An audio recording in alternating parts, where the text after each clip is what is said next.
नमस्कार दोस्तों, मैं रुपेश आप सबका स्वागत करता हूं आपके अपने चैनल स्पेस फॉर स्टडी में। तो जैसा कि आप सब लोगों को पता होगा कि यूपी ट्रिपल एससी ने पिछले 20 फरवरी को पेट के रिगार्डिंग जो सिलेबस है वो जारी कर दिया है, जिसमें उसने डायरेक्ट वे में बता रखा है कि किस सब्जेक्ट से कितने क्वेश्चंस आएंगे। जैसे अगर हम बात करें तो भारतीय इतिहास का उसने सिलेबस दे रखा है जो कि 5 नंबर के पूछे जाएंगे। ठीक है, उसी क्रम में अगर हम बात करें तो भूगोल का सिलेबस उसने दे रखा है। ठीक है, जिसमें 5 नंबर के क्वेश्चंस पूछे जाएंगे, जिसमें भारत एवं विश्व का भौतिक भूगोल है, भारत का राजनीतिक भूगोल है, जलवायु मौसम, इस तरीके से उसने टॉपिक दे रखा है। उसी क्रम में भारतीय राज्य व्यवस्था इंडियन इकोनॉमी का भी सिलेबस दे रखा है, जिसमें 5 नंबर के क्वेश्चंस पूछे जाएंगे। उसी क्रम में अगर हम बात करें तो भारतीय संविधान एवं लोक प्रशासन से का सिलेबस दे रखा है, जिसमें 5 नंबर के क्वेश्चंस पूछे जाएंगे। उसी क्रम में अगर हम बात करें तो सामान्य विज्ञान का सिलेबस दे रखा है, जिसमें भौतिक रसायन और बायोलॉजी, फिजिक्स केमिस्ट्री बायोलॉजी से क्वेश्चन पूछे जाएंगे, जिसमें 5 नंबर के क्वेश्चन आएंगे। और प्रारंभिक अंकगणित एलिमेंट्री अर्थमेटिक्स का सिलेबस दे रखा है, जिसमें 5 नंबर के क्वेश्चन पूछे जाएंगे। उसी क्रम में अगर हम देखें तो सामान्य हिंदी, जनरल हिंदी का सिलेबस उसने यूपी ट्रिपल एस सी ने दे रखा है, जिसमें संधि, समास, विलोम शब्द, लिंग, वाक्यांश के लिए एक शब्द, ये सब सिलेबस दे रखा है, जिसमें पाँच 5 नंबर के क्वेश्चन पूछे जाएंगे। ठीक है, उसके बाद रीजनिंग का सिलेबस दे रखा है और इंग्लिश का सिलेबस दे रखा है। उसके बाद करेंट अफेयर्स का सिलेबस दे रखा है, करंट अफेयर्स का सिलेबस दे रखा है, जिसमें 10 नंबर के क्वेश्चंस पूछे जाएंगे। उसके बाद अगर हम बात करें तो जनरल अवेयरनेस का सिलेबस दे रखा है। ठीक है, जैसे भारत के पड़ोसी देश, देश राजधानी एवं मुद्रा, भारत के राज्य तथा केंद्र शासित प्रदेश, ये सब सिलेबस दे रखा है, जो कि 10 नंबर के क्वेश्चन पूछे जाएंगे। ठीक है, उसके बाद अपठित गद्यांश का विवेचन एवं विश्लेषण, 10 नंबर के क्वेश्चन होंगे, 2 क्वेश्चन होंगे, एक क्वेश्चन 5 नंबर का होगा। तो इस तरीके से अगर हम देखें तो यूपी ट्रिपल एस सी ने मोटे मोटे तौर पर एक लाइन में सिलेबस को दे रखा है हर सब्जेक्ट का। जैसे भारतीय इतिहास के बारे में बता दिया है कि सिंधु घाटी, वैदिक संस्कृति, इस तरीके से क्वेश्चन पूछे जाएंगे। 100 नंबर का पेपर होगा। ठीक है, तो 100 नंबर में उसने अंकों का जो डिवीज़न है, जो मार्क्स का डिवीज़न है, उसने कर रखा है। लेकिन क्या आपने इस सिलेबस को पढ़ के ये सोचा कि क्या भारतीय संविधान एवं लोक प्रशासन, या फिर सामान्य विज्ञान की बात करें, या फिर हिंदी की बात करें, या इतिहास की बात करें, तो क्या केवल उतना ही पढ़ना है जितना बस सिलेबस में एक लाइन में दे रखा है? तो नहीं। तो आप सब कमेंट करके ज़रूर बताइएगा कि आप भी उतना सोच रहे थे जितना मैं अभी एक अगर सब्जेक्ट मैं लूँ इस सिलेबस से, इंडियन पॉलिटी को, ठीक है, तो मैं इसका डिटेल्ड सिलेबस बताऊंगा कि आपको कैसे पढ़ना है। इसने तो एक लाइन में सिलेबस दे रखा है, लेकिन एक लाइन में भी इसके बहुत सारे डायमेंशंस है। इस पॉलिटी के सिलेबस को मैं कई डायमेंशंस में ओपन करूंगा और इसके डिटेल्ड वे में सिलेबस को डिस्कस करूंगा। और आप सब कमेंट में ज़रूर बताइएगा कि क्या आप भी वही सोच रहे थे जैसा कि मैं वीडियो के आगे में इस सिलेबस को डिस्कस करने वाला हूं।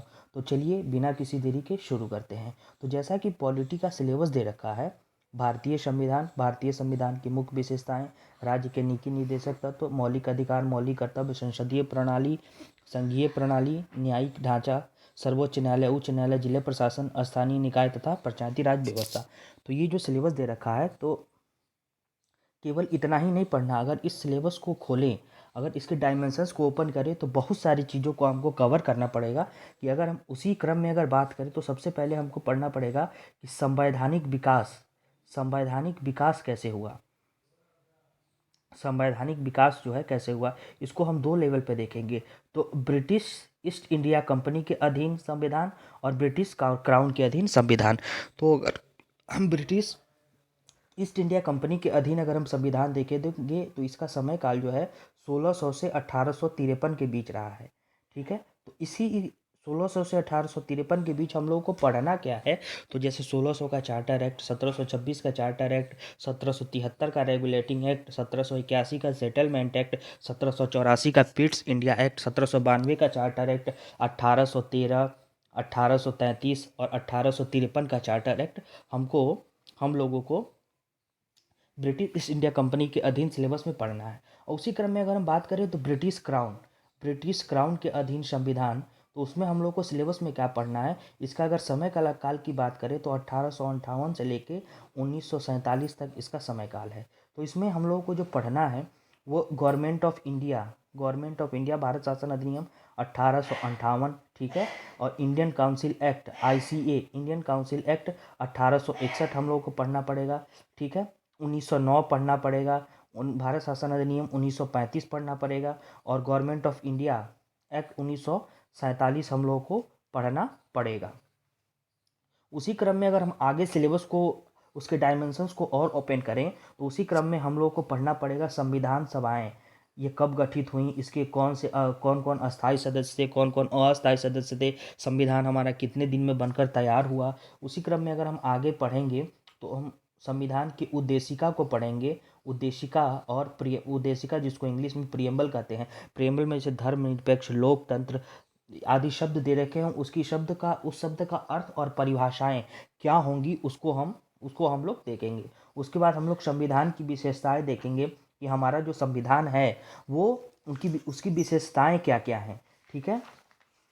अगर हम उसी क्रम में आगे बात करें तो संविधान के स्रोत, मतलब कौन से स्रोत किस कंट्री से हम लोग अडॉप्ट किए हैं, ठीक है, उसको भी हम लोग देखेंगे इस सिलेबस के अंतर्गत, संविधान के स्रोत कौन कौन से हैं, ठीक है। उसके बाद हम देखेंगे संघ एवं उसके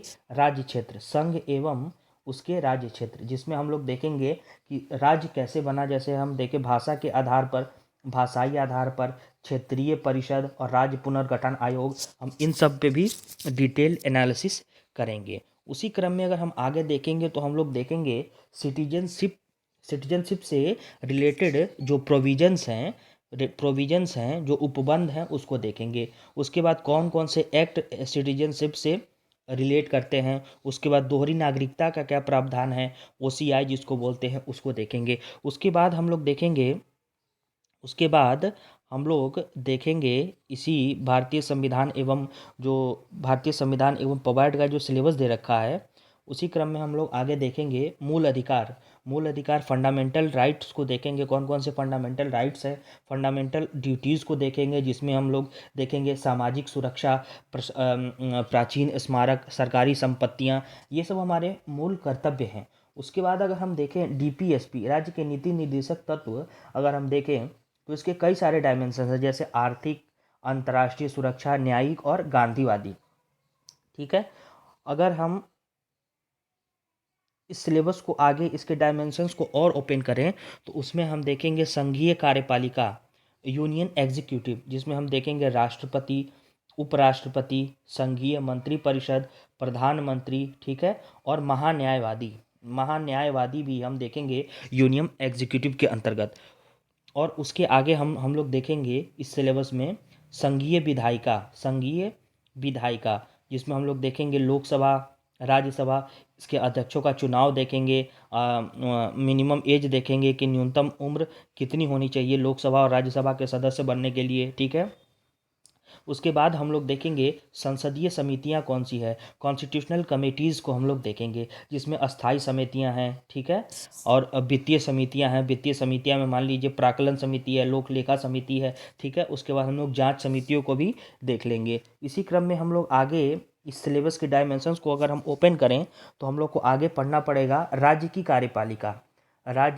कार्यपालिका, जिसमें हम लोग पढ़ना पड़ेगा राज्यपाल, राज्य मंत्रिपरिषद, मुख्यमंत्री, विधानमंडल में दो होते हैं ना, कि विधानसभा, विधान परिषद। हम लोग को ये भी देखना पड़ेगा कि कौन कौन से राज्य में विधान परिषद हैं। इसी क्रम में हम लोग आगे इस सिलेबस को देखेंगे तो हम लोग को आगे पढ़ना पड़ेगा स्थानीय स्वशासन, ठीक है, जिसमें पंचायत राज, नगरीय प्रशासन, ठीक है। न्यायपालिका हम लोग को पढ़ना पड़ेगा, जिसमें सुप्रीम कोर्ट, हाई कोर्ट और सबऑर्डिनेट कोर्ट को भी हम लोग को देखना पड़ेगा, जिसमें भारत की जांच एजेंसियां को भी हम लोग को देखना पड़ेगा, जैसे CID, CBI, CBC, इन सबको देखना पड़ेगा। उसके बाद हम लोग देखेंगे आगे संघ और राज्य के बीच संबंध क्या है, ठीक है। तो विधायी संबंध होते हैं और प्रशासनिक संबंध होते हैं, इसमें लोक सेवाएं एवं प्रकार है, राज्य लोक सेवा एवं संघ लोक सेवा आयोग।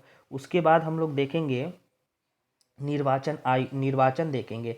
इलेक्शन में हम लोग देखेंगे इलेक्शन कमीशन ऑफ इंडिया देखेंगे, ठीक है। उसके इलेक्शन कमीशन ऑफ इंडिया, उसकी कार्य एवं शक्तियाँ कैसे हैं, किस तरीके से वो चुनाव को एग्जीक्यूट कराता है, संविधान में उनको कौन कौन सी शक्तियाँ निहित हैं निर्वाचन आयोग के पास, उस सबको हम लोग देखेंगे। उसी क्रम में हम लोग आगे देखेंगे राजभाषा, यानी कि ऑफिशियल लैंग्वेजेस। इसमें हम लोग देखेंगे संघ की राजभाषाएं क्या हैं, प्रादेशिक भाषाएं क्या हैं। उसके बाद देखेंगे सुप्रीम कोर्ट एवं हाई कोर्ट की भाषाएं क्या है, मतलब सुप्रीम कोर्ट और हाई कोर्ट में जो जुडिशियल प्रोसीजर होता है वो किस लैंग्वेज में एग्जीक्यूट होता है, उसको भी हम लोग देखेंगे, ठीक है। उसके बाद हम लोग देखेंगे आपातकाल, मतलब इमरजेंसी। आपातकाल हम लोग देखेंगे।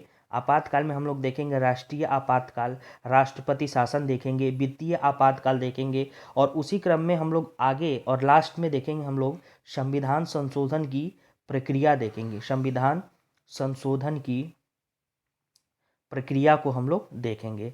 तो ये जो मैंने अभी डिस्कस किया वो कंप्लीट बस इंडियन कॉन्स्टिट्यूशन का सिलेबस है। अभी इसमें पब ऐड बाकी है, वो मैं वीडियो के सेकंड पार्ट में लेकर आऊँगा कि पब ऐड में डिटेल्ड वे में क्या पढ़ना है। तो आप सब कमेंट में ज़रूर हमें बताइएगा कि आप सब भी इस सिलेबस को देखकर उतना ही सोच रहे थे जितना मैं अभी वीडियो में डिस्कस किया हूँ, कि इसके बहुत सारे आयाम, धीरे धीरे एक एक टॉपिक के डायमेंशंस को अगर हम ओपन करेंगे तो ये सारी चीज़ें जो हैं हम लोग को पढ़ना पड़ेगा।